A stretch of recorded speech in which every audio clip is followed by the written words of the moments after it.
এর নাম হচ্ছে পদ্মলোচন। পদ্মলোচন মানে হচ্ছে কানা ছেলে।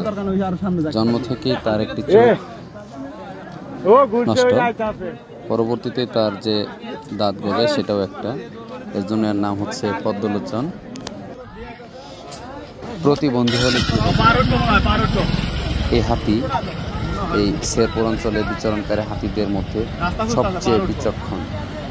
তার বুদ্ধিদীপ্ত নেতৃত্ব, যদিও নেতৃত্ব দেয় হলো মেয়ে হাতিরা, কিন্তু প্রায় এই হাতিদের দলে সে এসে তার গুরুত্বপূর্ণ দায়িত্ব সে পালন করে।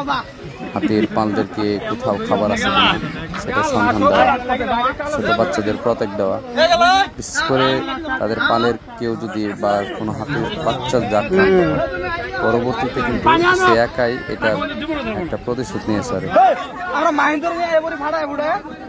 তো যারা এই হাতি দেখতে যান অবশ্যই সাবধানে যাবেন, আর হাতিকে বিরক্ত করবেন না। হাতি বিরক্ত করলে এরা স্থানীয়দের ক্ষতির পরিমাণটা বাড়িয়ে দেয়। এখানে অসংখ্য লোক হাতি দেখে দাঁড়িয়ে রয়েছে, যারা খুবই বিরক্ত করতেছে, অনেকে ঢিল ছুটছে, আদৌ কাম্য নয়। প্রশাসনের উচিত কঠোর ব্যবস্থা নিয়ে হলেও এগুলো নিয়ন্ত্রণ করা। যতদিন এরকম চলতে থাকবে হাতি মানুষের দ্বন্দ্ব চলতেই থাকবে। আমরা দ্বন্দ্ব চাই না, শান্তি চাই।